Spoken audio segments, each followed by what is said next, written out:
entonces el paso de solvente, no es solamente de agua, de solvente, solo que hablamos en términos de agua en biología por ser el solvente biológico, ¿verdad? Pero en los laboratorios se puede interpretar como cualquier otro solvente que pueda comportarse de esta misma manera. Antes de hacer la caracterización de, de lo que vamos a usar para ósmosis, voy a agregarle otra vez una presentación en blanco.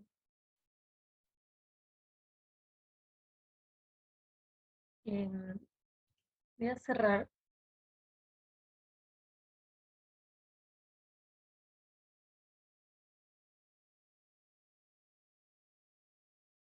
un ratito para poder hacerles el...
Bueno, perdí un poco acá.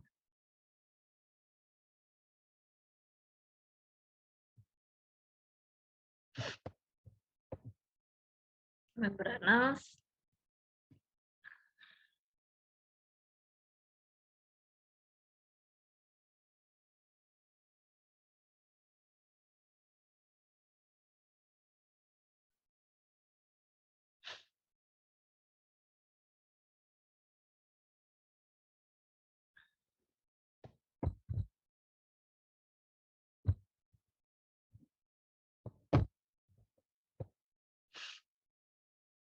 Bueno, para entender un poquito el concepto de ósmosis, tenemos que dar una situación que está en relación a cómo se comportan las soluciones en la química. Entonces, cuando se habla de las soluciones químicas, voy directamente en relación al soluto y al solvente, ¿verdad? Porque ustedes van a ver varias soluciones en química. Entonces, nosotros tenemos que entender la relación que existe entre el soluto y el solvente. Yo generalmente les digo que ahí entra toda esa historia química que se habla para las soluciones, pero nosotros en biología interpretamos de la siguiente manera. La relación que existe y que eso tiene que ser en cierto equilibrio para la situación de la solución. Entonces, por ejemplo, si yo siempre les digo, imagínense que tienen un vaso con agua y ustedes le colocan una cucharadita de sal, por ejemplo. Entonces, se mezclan y van a poder tener que si le da el gusto, es para esa cantidad de agua que le colocan, esa relación, como que está bien, por decirlo así. Si ustedes le añaden una pizca nomás de sal, a lo mejor ni van a sentir. O si le agregan 2 cucharadas de sal, va a ser así horriblemente horripilante, ¿verdad? Vamos a ser exagerados. Entonces, tiene que haber una relación adecuada entre el soluto y el solvente en una situación de solución de soluto y solvente, ¿verdad? Porque hablamos en ese caso para nosotros.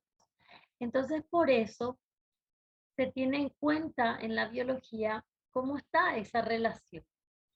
Si yo tengo, por ejemplo, una situación en donde el soluto es superior al solvente en lo que la química dice que tiene que ser, entonces nosotros decimos que es superior al solvente. Entonces, el soluto para esa cantidad de solvente es demasiado. Queda entonces en interpretar que el solvente es inferior para esa cantidad de soluto en esa situación. Entonces decimos que esta situación no es para nosotros lo que químicamente debería de ser en relación de uno con el otro. Entonces voy a ponerle acá la S de soluto. Para no poner la S de solvente y diferenciarlo, le voy a poner la H de agua. No la A de agua, la H de agua. Que agua se escribe con H. Bueno, me río nomás porque no falta ya. H se escribe con agua. Bueno, tenemos esa otra situación en donde el soluto tiene, en relación que estamos hablando, es inferior a la cantidad de agua. Entonces el agua le supera en lo que nosotros queremos. Esta situación se dice que se interpreta en relación al soluto para interpretar la cuestión de cómo voy a denominar a la solución en relación al soluto. Entonces, porque el soluto es superior al agua, entonces decimos que la solución es hipertónica.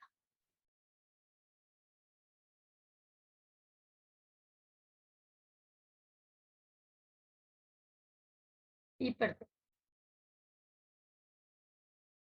Porque el soluto es inferior, decimos que la solución es hipotónica.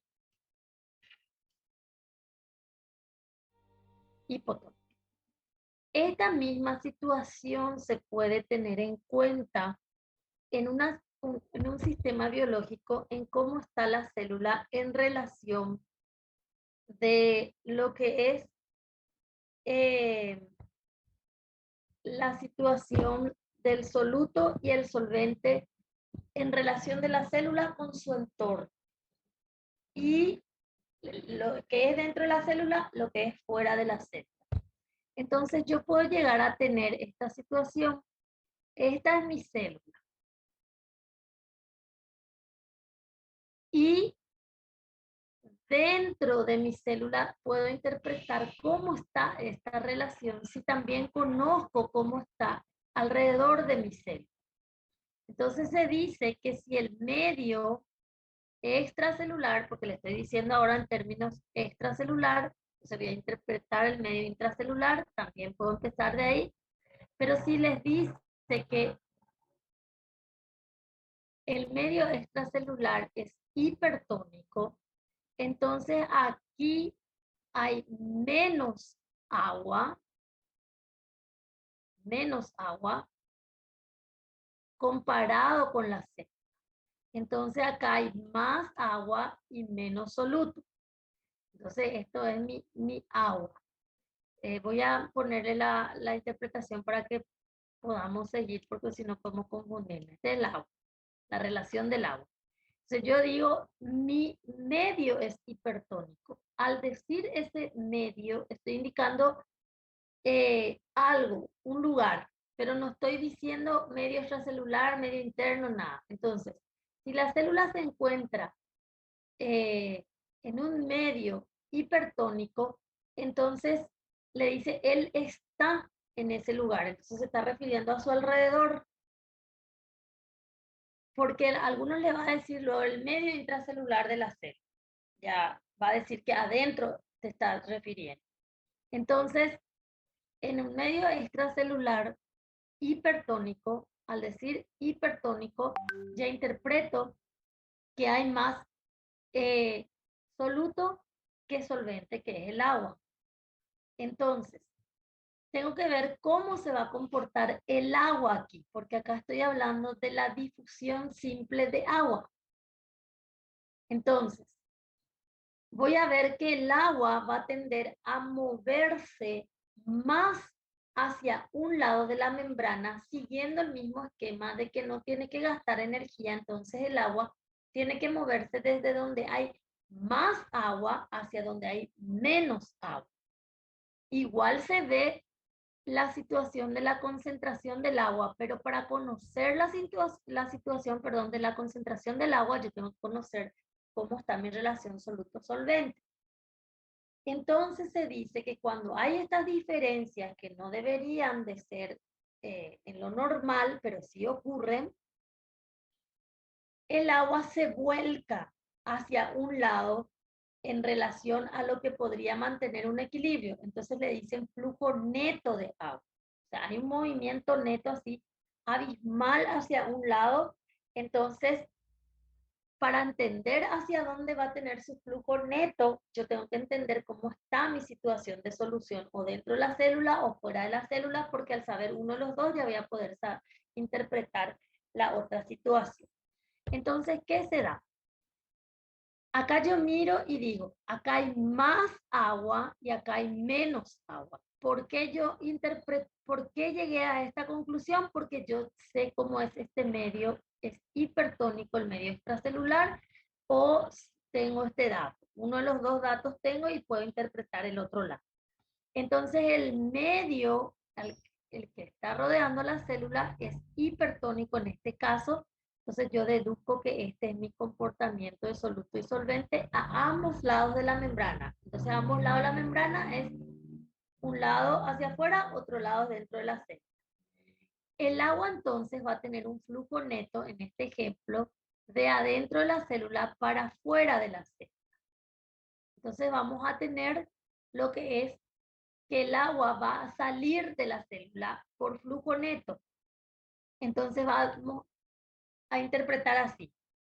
El agua sale más hacia afuera ahora, o sea, está saliendo más en este caso. La célula pierde agua. De hecho que el agua es como que va a estar siempre como entrando y saliendo, pero en estas situaciones hay un flujo neto, es decir, se vuelca la balanza hacia una situación. Lo que esté ocurriendo en sentido contrario no le afecta en la interpretación porque se perdió ese equilibrio que debería de tenerse. Entonces, cuando la célula se encuentra en un medio hipertónico, yo tengo que interpretar qué pasó con el agua. Y los libros les va a decir, el agua se mueve hacia afuera de la célula. O bien les va a aclarar, hay un flujo neto de agua, pero no es que siempre les va a decir, hay un flujo neto. Al decirle el agua se mueve hacia afuera de la célula, ya está interpretando que vos entendiste por ósmosis que ese moverse hacia afuera va a ser más en relación a lo que podría entrar y es un flujo neto. Entonces, en este caso, la célula va a perder agua y va a llegar un momento que la célula va a va a sufrir los daños de esta situación y la célula se deshidrata. Entonces, al deshidratarse la célula como que se achicharra, pierde su volumen y eso no es bueno para la célula tiene que mantener su volumen. Entonces, en un medio extracelular, si la célula está en un medio hipertónico, extracelular hipertónico, la tendencia va a ser perder agua y afectar el tamaño de la célula. Esto, la estructura en sí de la célula, esto no es que la célula revienta ni nada, pero se achicharra todito y afecta su función.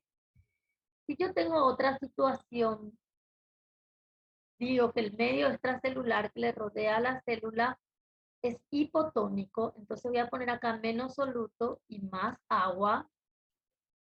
Entonces acá voy a poner más soluto y menos agua.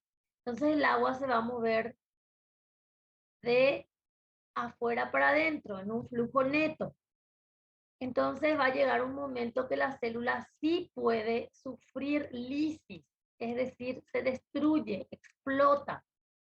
Cuando la célula explota, se llama lisis celular. Lisis, degradar, explotó, se destruyó. O sea que la lisis celular puede darse por varios motivos. Uno de ellos puede ser ósmosis que no está bien controlado, que estamos viendo acá. Entonces, los libros les va a decir la lisis celular o la citólisis. Entonces, evidentemente que el agua en los sistemas biológicos, para que la fisiología funcione bien, el agua se tiene que estar moviendo en equilibrio de un lado para otro, entrar, salir, mantenerse, no tiene que tener ese flujo neto, porque el flujo neto indica que la balanza se inclina demasiado hacia perder agua o hacia ganar agua. Y eso no le conviene a la célula en la fisiología. Por eso ustedes acá van a ver, dice, en este caso, dice ganancia neta de agua. La célula se hincha y va a explotar en algún momento. Eso es porque la solución es hipotónica, porque acá el libro dice solución hipotónica, porque antes de mostrarte la figurita o en la leyenda de la figura, ya cuenta que se está refiriendo a la solución que le está rodeando, no la solución interna de la célula. O sea, al explicar ya nos da a interpretar de esa manera. Generalmente, entonces dice, en una solución hipotónica, entonces quiere decir que le rodea, la célula se puso ahí y le está rodeando. Pero a la hora de evaluar biología, el alumno tiene que entender cómo está dentro de la célula también. Tiene que interpretar a ambos lados. Se le da el dato de afuera o se le da el dato de adentro. Si de repente le digo, si la solución dentro de la célula es hipotónica, ahí ustedes tienen que ver que no se está refiriendo a lo que le rodea. Entonces, en este caso sí se refiere al que le rodea porque el libro mismo va a indicarle eso. Entonces, fíjense que el agua está entrando, está saliendo, pero si ustedes se fijan en las flechas que entran, supera al que está saliendo. No quiere decir que el agua no sale en ese sentido, porque hay difusión simple de agua, solo que el flujo neto o la balanza se vuelca hacia una situación que en este caso es para que la célula gane agua. Y en este caso es para que la célula pierda agua, que es lo que le estaba explicando.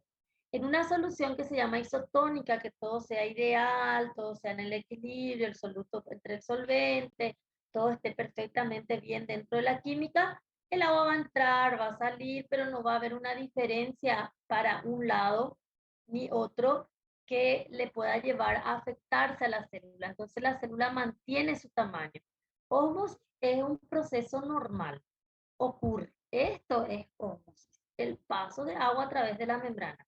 Solo que puede haber un proceso de osmosis no controlado dependiendo de la situación de la célula y del medio que le rodea en relación a lo que ya explicamos para la parte química de cómo se comportan el soluto y el solvente.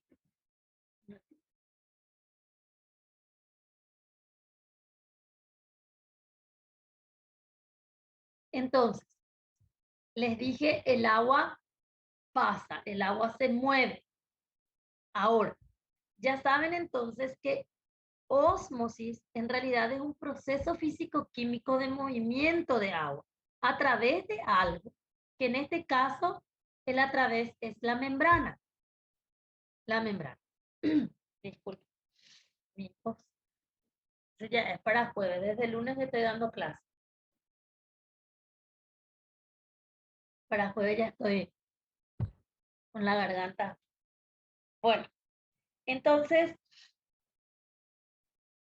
es un proceso físico-químico que se da entonces en la célula. Es beneficioso porque el agua tiene que entrar y salir, no hay problema.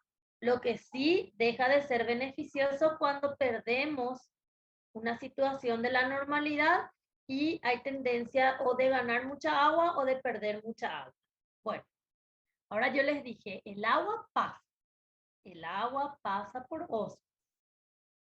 Lo que sí tienen que tener en cuenta es cómo pasa el agua. Voy a volver acá. El agua, si la sustancia A es agua, se demostró que puede pasar así nada más a través de los fosfolípidos. ¿Por qué? Porque el agua es una sustancia neutra pequeña. Por más de que tengan grupos ionizables, tengan ahí sus partecitas ionizables, es una molécula neutra pequeña. Entonces, el agua puede pasar como está pasando el oxígeno. Se comporta de esa manera ante la membrana y eso se llama ósmosis. Vamos a suponer ahora lo siguiente. Vamos a suponer que el agua sea la sustancia B y también puede pasar por una proteína y también se llama ósmosis. O sea que ósmosis es el hecho de que el pase, no importa si pasó por acá o pasó por acá, eso es lo que tienen que diferenciar. Porque algunos le dicen, si le pongo proteína, deja de ser ósmosis, no deja de ser ósmosis. Para la 11 parece que ya no voy a hablar. No deja de ser ósmosis. Sigue siendo ósmosis. La estrategia que usó es lo que cambia. Entonces, no por eso, porque acá le comparamos con la sustancia B, va a pasar a tener carga ni nada. Este es agua así como le conocemos. Solo hacemos la analogía de que puede pasar sin usar proteínas, se llama ósmosis. Y la célula igual puede reventar, deshidratarse o mantener su volumen. Eso no depende de cómo él pasó, eso depende del flujo neto de la situación. Si pasa por proteínas, el proceso se sigue llamando ósmosis, no gasta energía, pasa agua, puede reventar, puede deshidratarse, puede mantener. La misma historia se aplica, solamente que cambia la estrategia, porque se demostró que existen unas proteínas que se llaman acuaporinas, que permiten el paso de agua a través de la membrana. Acá no es el concepto que, vamos a considerar ósmosis por acuaporina, entonces ya vamos a desechar esto que está acá.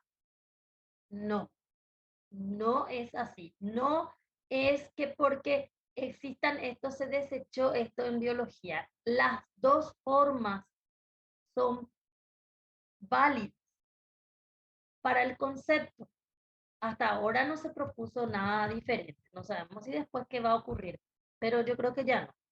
Entonces, sí se habla de las acuaporinas, hay todo un material de las acuaporinas, pero nosotros solo vamos a mirar lo que está en nuestro libro. No es que vamos a introducir, y no es que así con cada año vamos a introducir, no, porque en realidad es muy grande y ya nos va a llevar a otros conceptos y no podemos estar perdiendo demasiado tiempo con algo que es simplemente saber que existen, que van a aparecer seguramente en algún momento que lo estudien, no es así sí o sí tengo que estudiar todo lo que hay. Sí van a anotar las propuestas que hay, anotan lo que está en el libro y lo que le estoy diciendo acá por si no esté. Se piensa que las acuaporinas atraviesan varias veces la membrana. Hay varias familias de acuaporinas. Muestra así, este es un ejemplo nada más de cómo puede estar en la propuesta. Y que las acuaporinas, por ejemplo, este que dice acá 1, 2, 3, 4, esto representaría la estructura también de la acuaporina. Entonces, fíjense lo siguiente, es como que se interpreta de la siguiente manera, que ellos también pueden agruparse para poder permitir el paso de agua, pero fíjense que es así. Por ejemplo, este es una acuaporina, este es otro, acá hay 4, pero ellos se juntaron, entonces cada uno permite el paso, no es que pasa acá por el medio de ellos. No, pasa a través de estas acuaporinas. Entonces, esa es la propuesta, que sí existen las acuaporinas, son varias familias, atraviesan varias veces la bicapa, y que la tendencia, no sabemos si no es que exista así otras situaciones, pero que la tendencia es que ellos se agrupen, donde hay, se agrupan. Por eso les va a decir que pasan muchas moléculas de agua por minuto, por segundo, lo que sea, porque en realidad en ese grupo, por ejemplo, si ustedes miran solo esta partecita así de la membrana, a lo mejor pueden encontrar varias acuaporinas, entonces eso permite que pase el agua más rápido, ¿verdad? Entonces, eh, se siente mucho el flujo neto de un lado hacia otro por ósmosis y hay esa diferencia de los gradientes que le expliqué. El agua demasiado rápido se va a volcar hacia un lado u otro. Entonces, existen las acuaporinas, son una familia de proteínas, pero tienen que saber lo siguiente, las acuaporinas no son exclusivas para agua, hay acuaporinas para otras moléculas. Entonces, no porque les diga, a lo mejor les comente o lean por ahí que la acuaporina deja pasar, por ejemplo, urea o deja pasar iones incluso, que el proceso se llama ósmosis. El proceso no se llama ósmosis, sino es solvente. Solvente tiene que ser. Entonces, este es este es ósmosis. Este es el padre del concepto, ¿verdad? Y pasa a solvente, para nosotros es agua, todo. Este es ósmosis, que pasa por una proteína si este es un solvente como el agua. Pero si este es un ion y otra sustancia, esto puede definirse como acuaporina, pero el proceso no es ósmosis. Y puede definirse como otros también que vamos a ver. Entonces, el proceso de ósmosis es para los solventes, independiente a que use o no acuaporinas, porque hay acuaporinas para otras sustancias. Entonces, esos son los conceptos que se están arreglando. Hay materiales y materiales y materiales, ¿verdad? Que en enero pueden leer, googlear si quieren, ¿verdad? Pero no, no es que demasiado es importante ahora para entrar a enredarse. Solamente miren la imagen que les presenté acá como una forma de tener una propuesta, y lean también lo que está en el Gerald sobre aquaporin.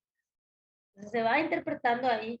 Voy a mirar ya que tengo acá, tienen ustedes así bien caracterizado, les va a hablar de cómo es su pared y cosas así, anoten ahí algunos residuos, lean lo que les da de esas características, muy poco es lo que establece, ¿verdad? Lo que habla.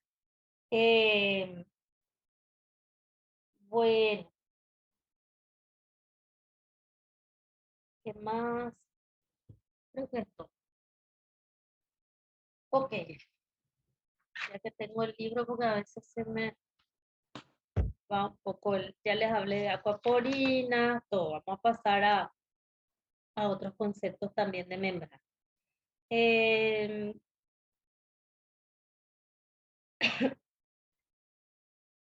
bueno,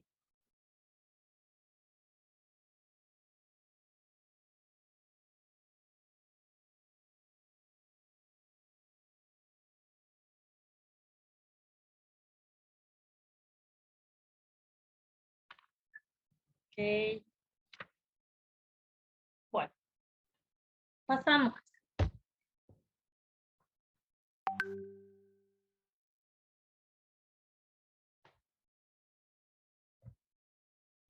Ahora vamos a ir a esto. Seguimos en transporte pasivo. El transporte pasivo, estamos aquí. Difusión simple de gases, osmosis, y estamos en una alternativa también, osmosis, usando ya proteínas. Lo que sí tienen que tener en cuenta es que cuando hablamos de lo que es la participación de proteínas, ya podemos meter acá las acuaporinas. Después, ahora vamos a pasar a transportar iones. Transportar iones. Para transportar iones, que también la célula necesita de los iones, nosotros vamos a tener en cuenta de que podemos transportar los iones en forma pasiva porque seguimos con eso y le llaman transporte pasivo de iones, difusión de iones, depende mucho de la didáctica del libro, pero siempre se interpreta de la misma manera. O sea que los iones van a pasar a través de la membrana. Entonces, con los iones tenemos una situación que tenemos una estructura que son con cargas. Entonces, los iones necesitan de proteínas.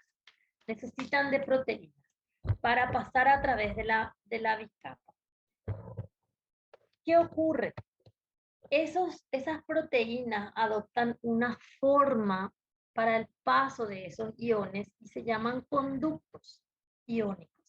Canales también le llaman canales iónicos, conductos.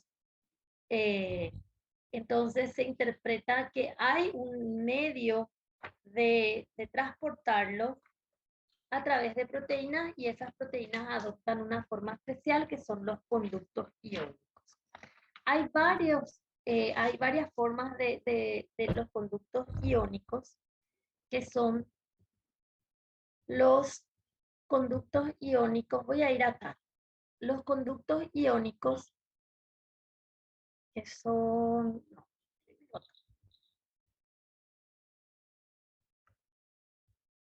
acá. Este para nosotros va a ser un conducto iónico que le llaman también canales iónicos y va a permitir el paso ahora de iones. Eso es también una forma de difusión eh, en transporte pasivo. Entonces, si les dice eh, el sodio pasa a través de una difusión por conducto o canal, entonces por ende están pensando que no gasta energía. Se comenta cómo se da esa situación. Entonces, esta es una proteína que adopta la forma de un canal, de un canal. Ese canal tiene formas de funcionar que fue también evolucionando no en forma de funcionar precisamente, a lo mejor ya existían estas situaciones, pero el tema nomás es que no se las conocía demasiado bien. Lo mismo pasa con las acuaporinas. Siempre se sospechó, incluso ya se estableció que sí, hay en algunas células, en otras se dudaban. O sea, ahora mismo nosotros con las acuaporinas, sí hay propuestas de que a lo mejor depende del tipo de célula, el tipo de ser vivo, todo depende, pero no porque aparecen las acuaporinas cambió el concepto de ósmosis y el agua dejó de pasar a través de los fosfolípidos, también lo hace. Eso es lo que tienen que tener en cuenta. No porque apareció eso así oficializado, le desecha al otro. En algunos casos en biología se dan esos casos. Aparece una versión que le destierra a otro que se estaba usando. En otros casos se usan como los dos y hay una mejor. Entonces, con acuaporinas nosotros no podemos decir esto es mejor ahora interpretarlo así, porque eso se estima que el otro no está en desuso y que va a depender mucho de la célula, del ser vivo. A lo mejor, no sé, leen ejemplo, le dice la célula tal de tal tal ser vivo transporta el proceso de ósmosis se lleva solo a cabo por acuaporina o hay abundante acuaporinas en eso. No sabemos, ¿verdad? Entonces, esa situación se da. Con los canales o los conductos iónicos ocurrió también lo mismo en relación a cómo se va viendo.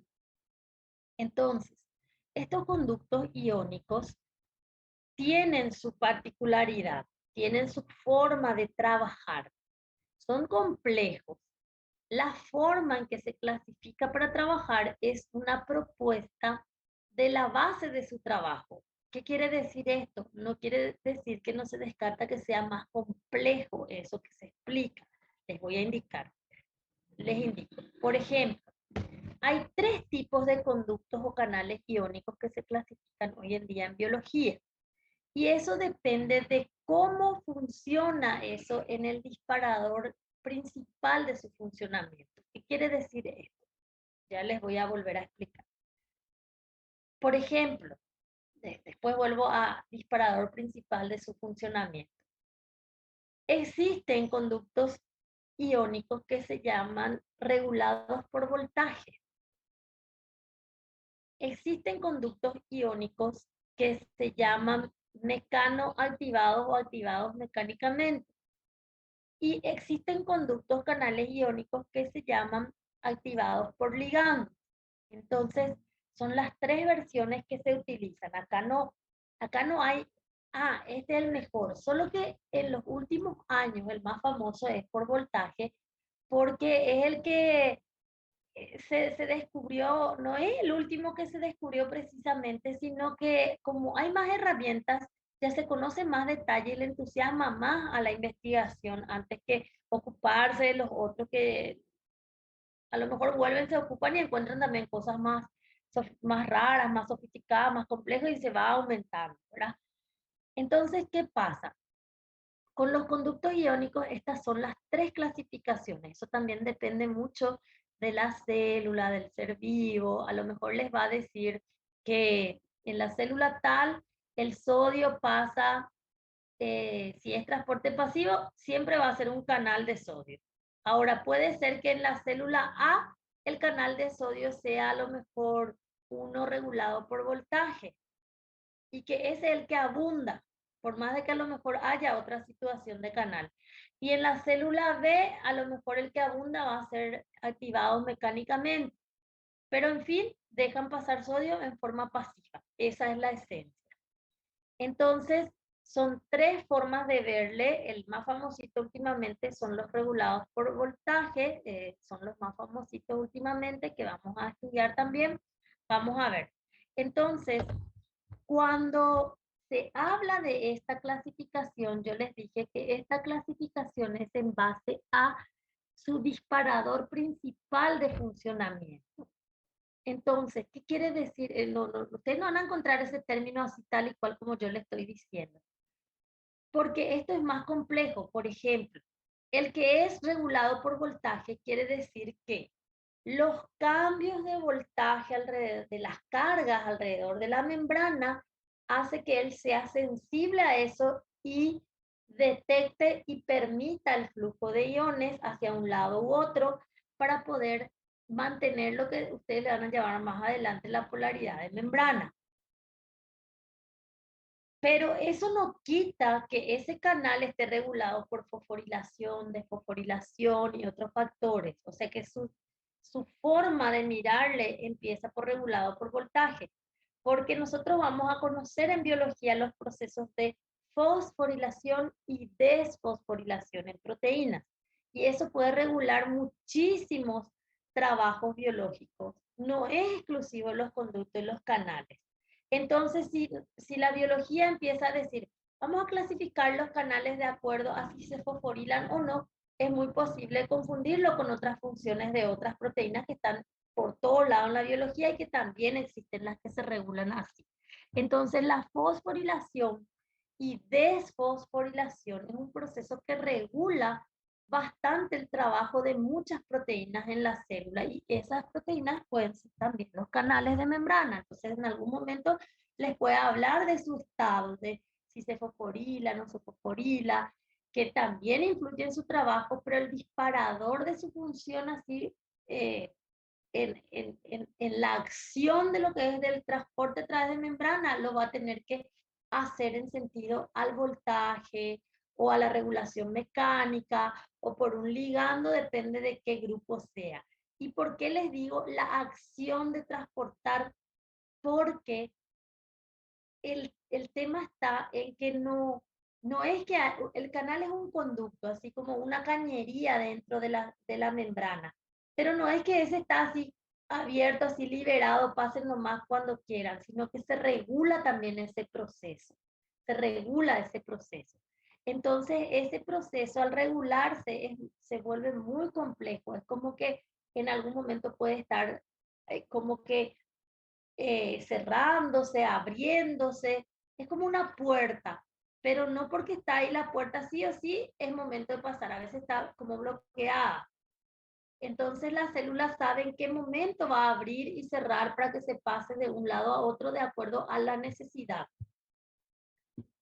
Pero no, cuando abra la puerta, no es que va a decir, muévanse ustedes hacia donde ustedes quieran ahora mismo al mismo tiempo.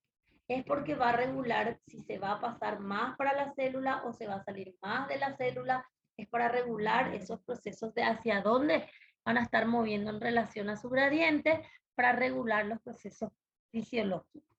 Entonces se dan esos casos, esas situaciones. Ahora, estos tres canales sí existen. Voy a empezar por lo más sencillo.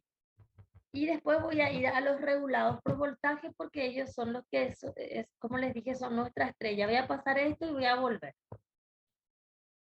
Entonces,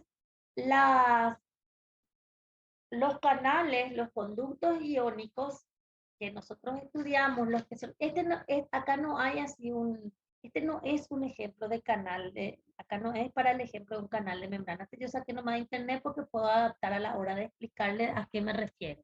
No es que sea de eso. Entonces, o de otro libro, no me acuerdo, pero no es que sí, acá eh, está para eso.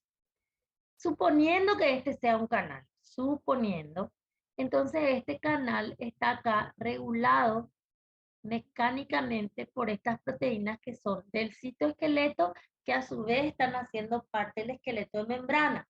Entonces ellos son los que están regulando en un tire y afloje de cómo va a hacer que esa membrana, que ese canal funcione.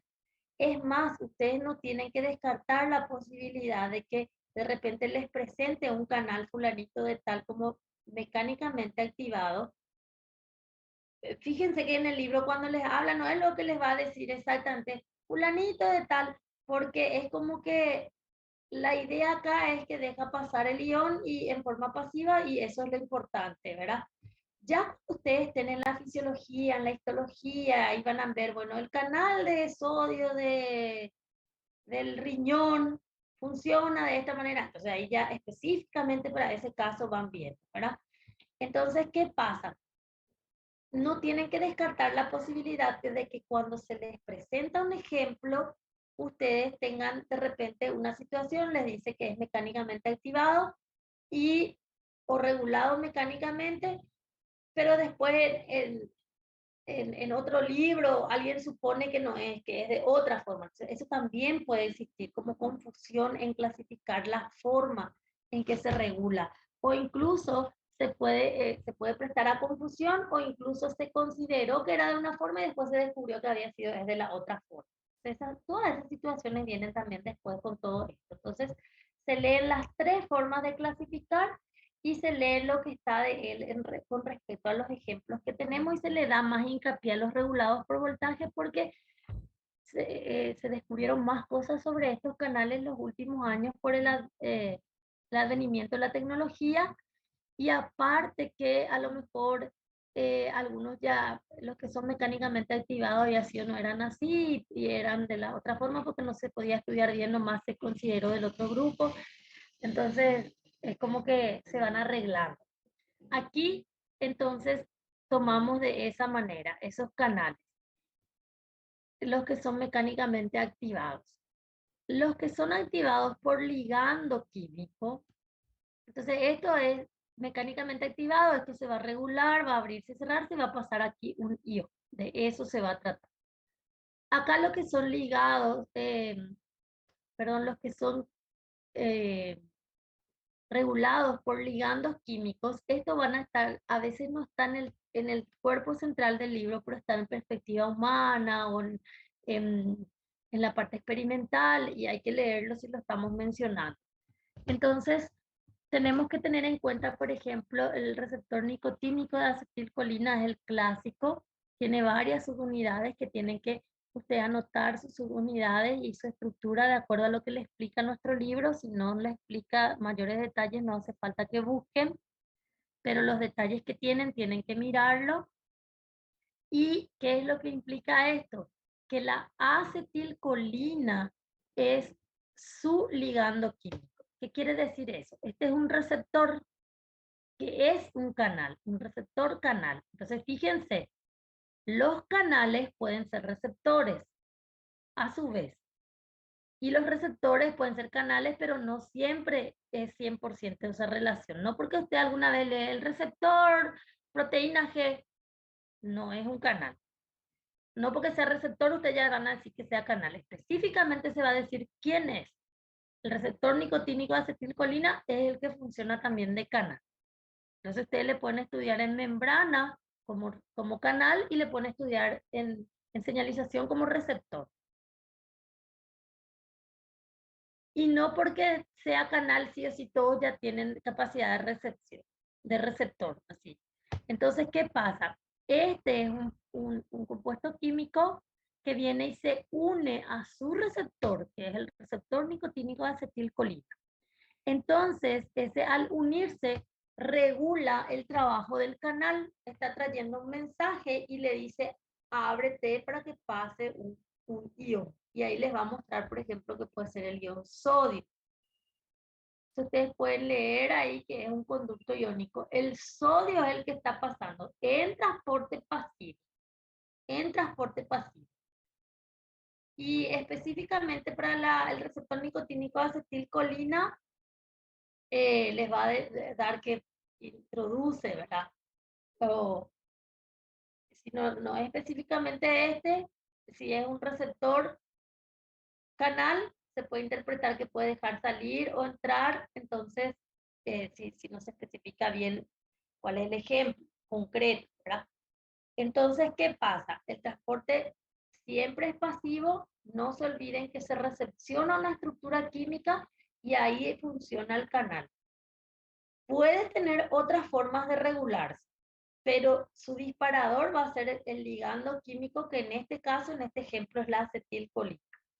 Y ustedes tienen que tener en cuenta de que el ion es el que pasa, no la acetilcolina. Ese no es un canal de acetilcolina, porque a veces algunos confunden y hace pasar iones, sí, pero también otras sustancias que no sean iones, porque confunde con la acetilcolina que tiene que, la acetilcolina no pasa. Fíjense que una de sus partes sirve para recepcionar y eso regula el esquema de trabajo del canal.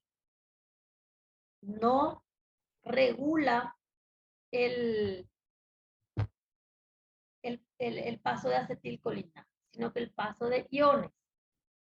Bueno, y ahora voy a ir a acá. Entonces leen los ejemplos que tienen ahí, acá yo tengo, solamente les cuenta cómo es y después ya van. Esto generalmente suele estar no está ahí en el texto mismo porque en el cuerpo del libro, del capítulo, así como parte central, porque se centra mucho en,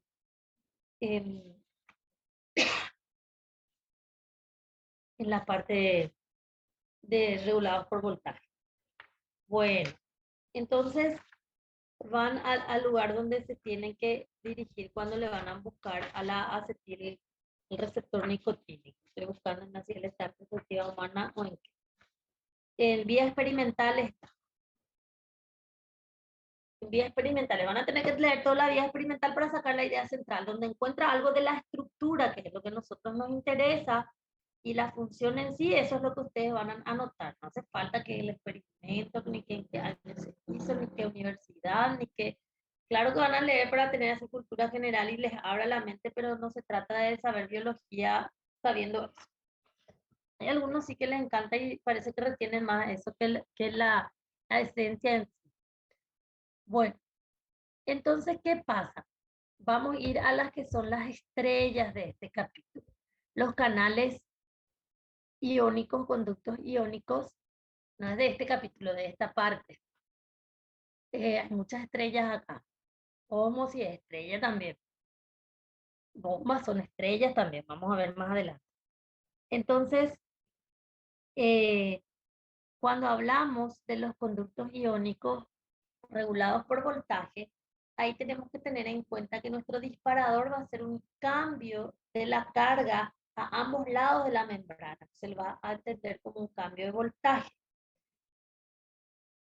Básicamente, por más de que existan muchos de estos canales para distintos iones, sí hay una estructura común que se suele estudiar, que es por ejemplo, el esquema básico de trabajo, donde se habla del canal iónico para potasio, después se compara con el sodio y con el calcio, que yo les comento cómo es.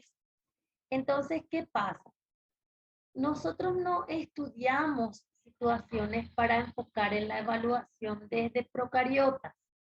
Nosotros sí le conocimos a la célula procariota, le tienen que conocer y tienen que estudiar y tienen que saber hacer las diferencias con eucariotas, semejanzas, diferencias.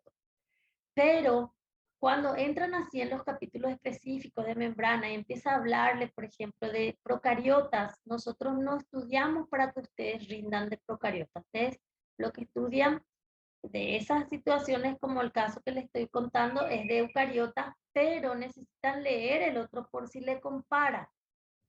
Entonces terminan leyendo para ubicarse en el tema, independiente a que yo les pueda evaluar de eso, les evalúe de eso, porque no, yo no pregunto canal iónico de bacterias. Entonces, pero sí tienen que leer para ubicarse, porque a la hora de ir a eucariotas, el libro les puede decir parecido a fulano de allá, y vos no le estudiaste al fulano de allá. Cuando tenemos las contrapartes, le decimos, porque se estudian en procariotas, y cuando tenemos las contrapartes en eucariotas y bien definido, nosotros nos enfocamos en eucariotas, obviamente. Pero hay partes de nuestro programa que no podemos porque no existe, entonces se lleva a entender que podría suceder parecido y que podría darse. Entonces, en genética, por ejemplo, hay muchos estudios en bacterias y que eh, entonces se puede dar también en eucariotas, entonces ahí tenemos que necesariamente saber de bacterias porque no tenemos otra opción. Y se evalúa, pero en otros casos si le explica otra vez de bacteria, después lleva eucariota, entonces nos centramos en los nombres de los eucariotas, por ejemplo. Entonces se va a ir viendo. Acá también el libro empieza explicando los procesos en bacterias y cómo sería para que después nos compare. Por eso usamos esquemas parecidos a eso que vamos viendo en relación a lo que explica para bacterias. Los canales iónicos regulados por voltaje, no importa si es para sodio, para potasio, para calcio, para cloruro, para lo que se descubra, se considera hasta ahora, que tienen un patrón común de características. Evidentemente son politópicas, pueden tener una o más cadenas peptídicas, depende del canal, pero independiente a eso, cada cadena peptídica, luego es politópica, se considera luego una parte, una proteína, le dicen cadena peptídica, pero se considera así una proteína entera ya, por más de que solo no funcione como canal, sí en relación a sus características adopta las características de una proteína politópica, obviamente, y eso es lo que les dije, no porque le dicen cadena peptídica, este es un péptido sí o sí. Es parte de eso y le puede decir ya la proteína, porque estos son grandes, enormes son. No les puedo decir cuántos aminoácidos tienen, pero evidentemente no tienen pocos. Aunque sea una cadena peptídica así y después se junte con otros para trabajar, no por eso es chiquitito y es péptido en relación a los conceptos que dimos. Entonces, esta es una cadena peptídica, pero este ya le puede decir el libro es una proteína, solo que cuando se junta con otros para formar funciones, le dicen subunidad, le dicen cadena 1, 2, depende de cómo se enfoque. En este caso le suele llamar subunidad. O sea, ahora vamos a pensar en una cadena, no importa cómo después le vamos a llamar cuando se agrupa. Una cadena. Una cadena peptídica que va a tener 6 segmentos transmembrana. Entonces se considera lo siguiente. Sus dos extremos están dentro de la célula. Esas serían las particularidades, independiente de quien yo esté hablando. Las particularidades. Este es un esquema de representación para un canal de potasio, que todavía no estamos terminando. Estamos hablando de empezar a explicar cómo sería eso. Entonces tiene 6 segmentos transmembrana. Se piensa que los extremos, estos que están aquí, actúan como tapones de la membrana. Puede que el libro les diga los extremos, pero puede que les diga que uno de ellos es el tapón, porque en realidad la idea ahí es que es el extremo el tapón, no es otra parte de la estructura. Entonces, si les da a entender que pueden ser los dos extremos, genial. Si el libro les dice, no, solo va a ser el C, genial, o el otro, genial, no importa eso, porque la idea es que se entienda que los extremos tienen la posibilidad de ser tapones. Puede ser que en un canal sean los dos, que en otro canal sea solo el C, que en otro sea solo la N, ahí no entramos a discutir esas posibilidades, pero que los extremos tienen esa función. Y que los segmentos del 1 al 4 son los responsables de detectar los cambios en las cargas alrededor de la membrana, entonces le dice que estos son los que tienen capacidad de sensor de voltaje, del 1 al 4. Pero fíjense por qué se le pone así al 4. Es como que la proteína con esto va a tener la capacidad de taparse, le puede dar uno, otro, los dos, con esto no va a ser con este. Tiene la posibilidad de sentir la diferencia de carga a ambos lados de la membrana y el trabajo va a estar acá, no acá. Esa es la idea central. Siempre a lo mejor uno de ellos tiene la mayor carga del trabajo, como les dije, a lo mejor uno de ellos le va a decir que en realidad es el que tapona y punto, ¿verdad? Porque en ese canal que estudió encontró así. Acá también, estos segmentos del 1 al 4 son los que detectan el cambio de voltaje, pero el que no es en un canal sí, en otro canal no. Se demostró que el segmento 4 es el que tiene esa mayor capacidad. Entonces, por eso la referencia suele venir en el segmento 4, por eso le cambia, le ponen luego las carguitas, comparado con los otros, comparado con los otros. No le quita esa posibilidad a los otros, pero si hay que elegir quién de ellos es el que lidera la batuta para eso, es el segmento 4. Dominios, unidad, entonces por eso le dicen partes.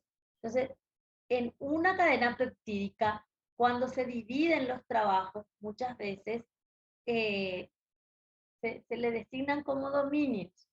Entonces ahí le dice, este es el dominio de sensor de voltaje. Y fíjense que acá en la imagen ya nos pone lo fuera de la célula, dentro de la célula. Entonces, fíjense que el tapón está hacia adentro de la célula, como les dije. Después tienen un dominio que se llama dominio de poro. El dominio de poro indica lo siguiente. Es la parte donde va a tener la capacidad de permitir que pase el ion. Este es un segmento transmembrana, S5 y S6 también. Este se considera que es como una estructura que no tiene el segmento transmembrana, sino que él se cuelga para adentro. Se cuelga porque algunos piensan que este entra así hasta la mitad, no. Y no es que se demostró que sea así real eso, sino que cuelga, les voy a mostrar. Entonces, esto va a permitir crear el ambiente para que pase el ion. E incluso estos son muy selectivos. Si tienen el mismo tamaño, están solvatados con agua, porque tienen solvatación, solo permite que pase el ion, no pasa el agua. Porque algunos piensan que de paso entra el agua con esto y piensan otra vez que el agua puede pasar también cuando pasa el sodio y, ay no, y pasa por la proteína, por los canales también, pero no es acuaporina y le voy a llamar osmosis, no hay por qué confundirse, no pasa, desecha, es para el ion y punto. Ahí el libro les va a explicar todito de que a pesar de que se parezcan en tamaño, en que estén solvatados, escoge, el ion es el que pasa y punto. y lo lleva hacia el lado que mejor le conviene a la célula en ese momento en situación fisiológica. Puede introducir o puede sacar dependiendo de la situación. Lo que no se demostró en los canales es que ahora mismo si está pasando uno, otro también está queriendo salir. O sea, que hacia un lado es el trabajo diferenciado en la situación de pasar en ese momento. O estamos llevando para adentro o estamos sacando. Entonces depende de esa, no es que el canal, a veces con el canal, no es que, bueno, voy a introducir 3 sodios, pero había sido un hito, ahí está y está queriendo salir, está haciendo al revés el proceso, no. Porque la situación también no le va a cambiar en la concentración de sodio, porque no, si está introduciendo es porque si está introduciendo el ion es porque acá hay menos y acá hay más. No va a poder el otro luego salir en contra del gradiente por el canal. Cuando él decida sacar es porque cambió la situación. Acá hay menos, acá hay más. Cambió la situación de la célula alrededor de él, dentro y fuera.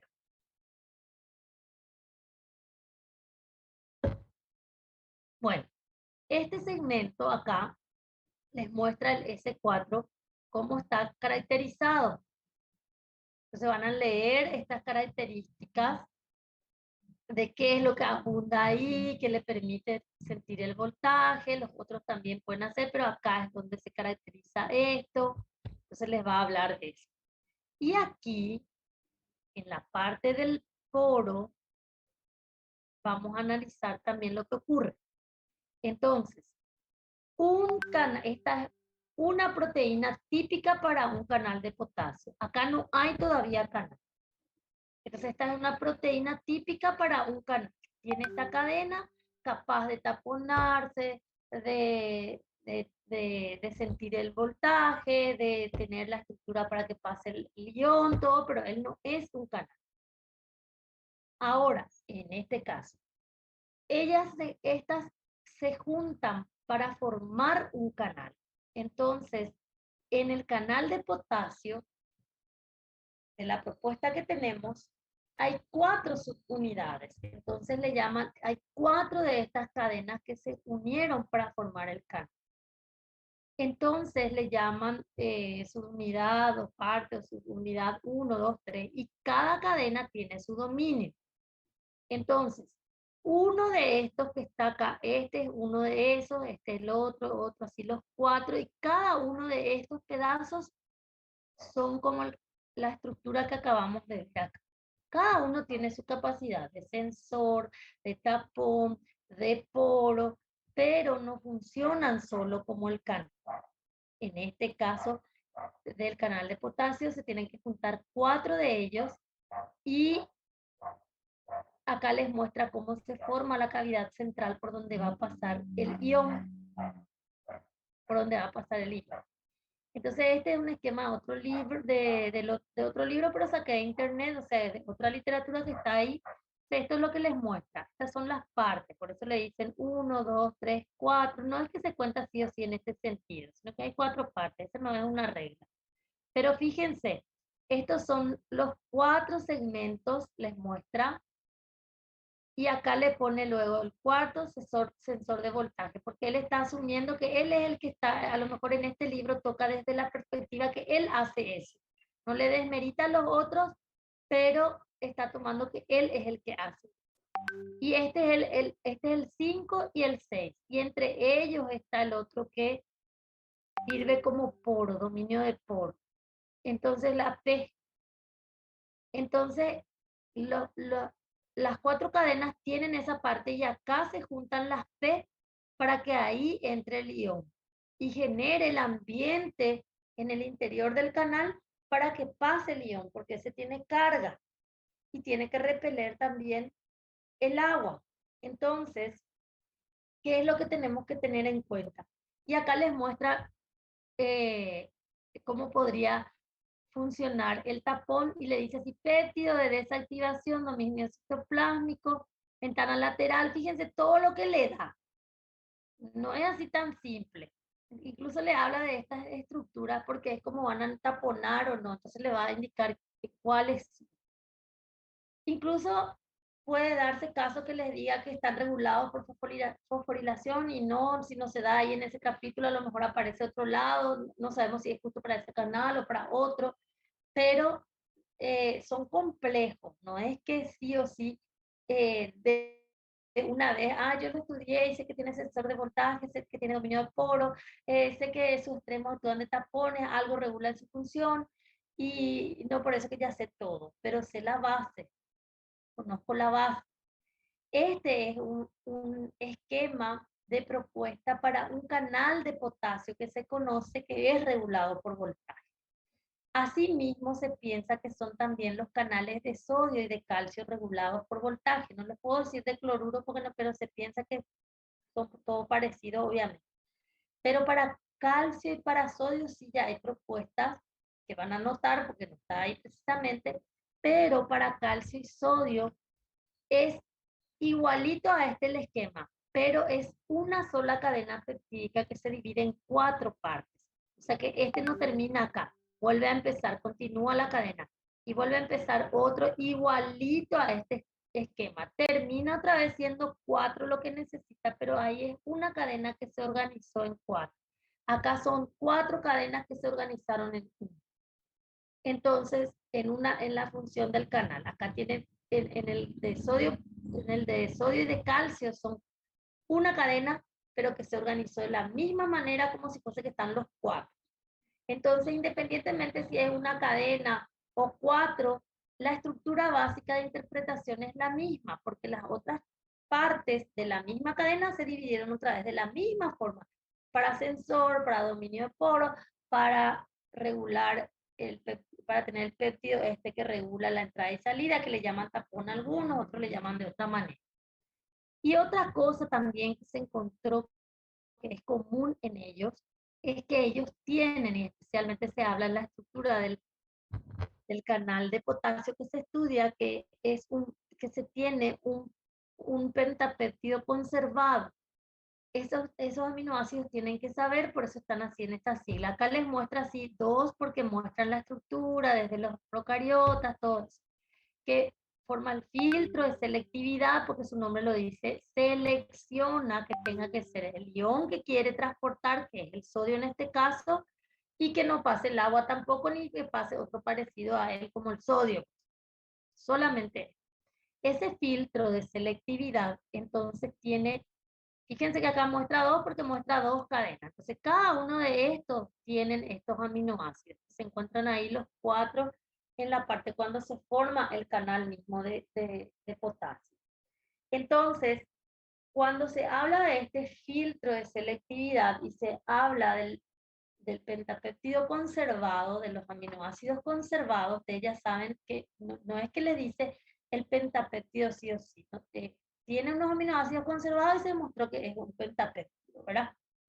Entonces, tienen esos aminoácidos que allí, en esa parte mismo, cuando se juntan, porque es cuando se juntan, cada uno tiene el pentapéptido, pero cuando se juntan ellos para formar acá el interior del conducto, allí ellos forman el filtro de selectividad y que hay lugares para unir los iones y que hay cierta cantidad de lugares. Entonces les va a decir, ahí es donde hay cierta cantidad para unir el ion y puede tener X cantidad. Entonces depende mucho en este caso, para el X cantidad le va a decir, pero para el canal de potasio que ustedes estudian les dice que tiene 4 lugares de unión a potasio. O sea, tiene 4 lugares para el potasio. Al formarse ese conducto, tiene 4 lugares para el potasio, pero que no se ocupan todos los lugares. No es que cada vez que él funciona transporta 4, ese también es una característica, que tiene lugares para los iones, X cantidad, pero que esa cantidad no se ocupa todo en cada proceso de trabajo. Eso sí ya se habla mucho para los que se conocen, entonces, si hay 4 lugares, no es que sí o sí transporta 4, porque algunos alumnos dicen, Entonces, un canal, una aquaporina transporta agua y tanto por segundo, o por ósmosis pasan tanto por segundo, tantas moléculas de agua. Y el canal, él transporta 4 cada vez. No, tiene cierta cantidad. Por ejemplo, el canal de potasio que ustedes estudian tiene 4 lugares, pero no se transportan 4 en cada ciclo, se transportan menos. Y les va a decir cuánto es menos. ¿Cuánto es menos? Eso se usa, puede ser que sea solo la mitad, puede ser que sean 3, puede ser que sea 1, depende del canal y del ejemplo, pero no se transporta todo al mismo tiempo. Entonces, ahí, por más de que tenga X cantidades, con tal de que sea la mitad, con tal de que sea 2 para los 4 lugares que existen, igual es rápido, porque como que no es que introduce uno y después recién prepara para el otro. Entonces es, además de hacer pasar menos, tiene la posibilidad de que como que van pasando y uno ya va ocupando el siguiente lugar. Es rápido el flujo de pasaje. No le hace lento por eso, porque por más de que tenga más capacidad y no trabaje al máximo de su capacidad, igual es rápido. Es rápido. Los canales se consideran que son estructuras rápidas de transporte de iones. Porque basta con pensar que son 2 nomás, entonces viene uno, viene el otro, entra el siguiente, como que les empuja y van como que empujándose, igual ellos son rápidos. Eso es lo que les va a explicar el libro en algún momento, cómo se va ocupando los lugares. Y después hay otras partes que yo les digo luego. La idea central es saber cómo se van ocupando esto.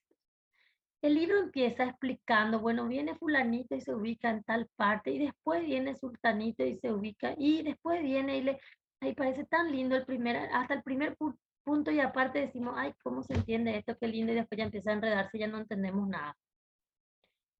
Lo cierto es que después de leer todo eso van a llegar a la conclusión que les dije. Hay X lugares y esos lugares no se usan todo en cada proceso.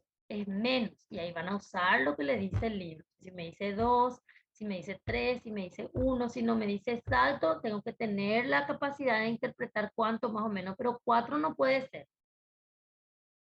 Entonces, a lo mejor le saco nomás por concepto. Si un canal tiene capacidad para 6, por concepto, estoy inventando ahí que voy a suponiendo que, y por concepto, bueno, cambio. Suponiendo que un canal X, fulano, que acabamos de descubrir, tiene lugar para 6 iones, por concepto, que usamos un canal de regulado por voltaje, y ahí usted, vamos a transportar mínimo tanto o máximo tanto. Entonces, por concepto, ustedes anotan que no van a ocupar tampoco los 6 porque es por concepto básico relacionado con otro. Entonces, tenemos esa situación. En realidad, esa propuesta de entender cómo van ocupando los lugares y van pasando es súper interesante. Hay otros libros que explican, pero yo no les doy, hay como propuestas, no me acuerdo toda la propuesta, pero creo que el libro de Lois trae uno muy lindo, pero no me acuerdo si tal, y no, como no es así trascendental, nunca introduzco para interpretarlo, ¿verdad? Pero sí, por concepto también se maneja, todos los libros por concepto manejan que por más de que tengan capacidad para X, no ocupan todo ese en cada ciclo de trabajo, y no transportan esa misma cantidad. A no ser que justo se descubrió uno ahora ya en Harvard, va a llegar en 5 años acá en la traducción. Internet a veces nos actualiza más, pero no por eso cambian los conceptos ni cambió la medicina si es que agregamos algunos conceptos, sacamos o dejamos de usar algunos, ¿verdad? Entonces, solo así abismal, sí le va a afectar. ¿Qué tal si usted cuando se recibe al 6.º año la medicina dice que la diabetes no es que se produce por acumular glucosa en sangre, sino que es por acumular, no sé, albúmina, otro lado, dice, ¿verdad? Ahí sí afectaría toda la medicina, porque por años el concepto es no creo que cambie ese, pero estoy diciendo algo absurdo para entender de cómo a ustedes le podrían afectar algunos conceptos cuando salgan de egreso. No, no afectan muchos los cambios que se dan. Pequeños ajustes, pero no afectan.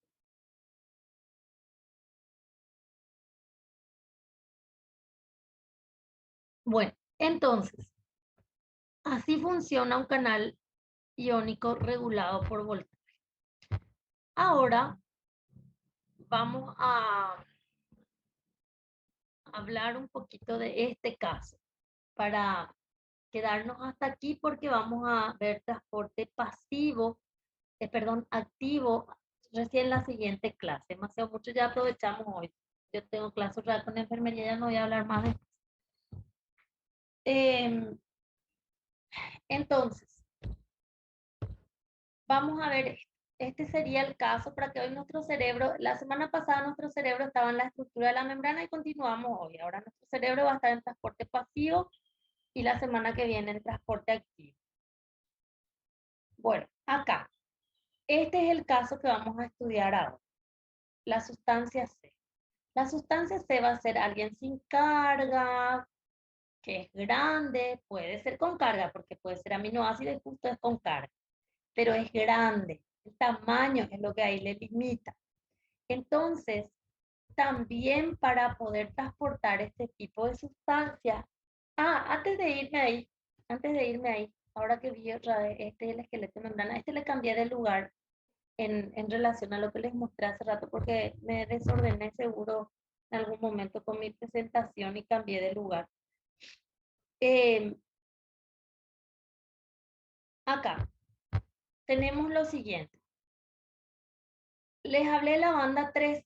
La banda 3 es también un canal iónico. Un canal iónico puede funcionar como el que vimos aquí para potasio, para sodio, para cloruro, para calcio.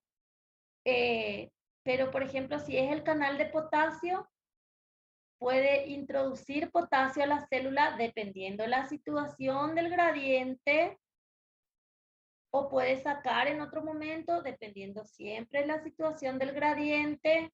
Entonces, y la fisiología a veces establece lugares claves que funcionen solo de una manera, ¿verdad? Eso depende ya de la fisiología también. Pero para la biología la posibilidad es que puede introducir a la célula o sacar de la célula siempre y cuando se cumpla que sea en transporte pasivo a favor del gradiente. No puede hacer en contra, no, ahora vamos a llevar hacia afuera y había sido, se quedó nomás otra vez el potasio como está, así en concentración. Tiene que cambiar la situación de concentración. Bueno, el esqueleto de membrana tiene la proteína la banda 3. La proteína la banda 3 también es un canal, solo que acá yo no les puedo decir este es un canal porque veo acá y es regulado mecánicamente o es regulado por voltaje ni nada, ¿verdad? Tiene sus procesos de regulación, no recuerdo en qué quedó exactamente la banda 3, pero tienen que tener en cuenta de que, por ejemplo, fíjense lo siguiente, la proteína de la banda 3 es enorme. Y fíjense que se une otra vez a esta proteína que es citada como parte del esqueleto de membrana. Fíjense que este viene acá, se une, fíjense, se une acá la glucocorina, esta proteína. Es una maraña ahí entre, miren acá lo que ocurre, ¿verdad? Entonces, ¿qué pasa? Los canales, justamente este fue siempre candidato de que sea mecánicamente hablando, regulado, pero no sabemos si se queda en ese grupo, va a cambiar o también tiene otra forma de regulación, ¿verdad? Pero fíjense lo siguiente,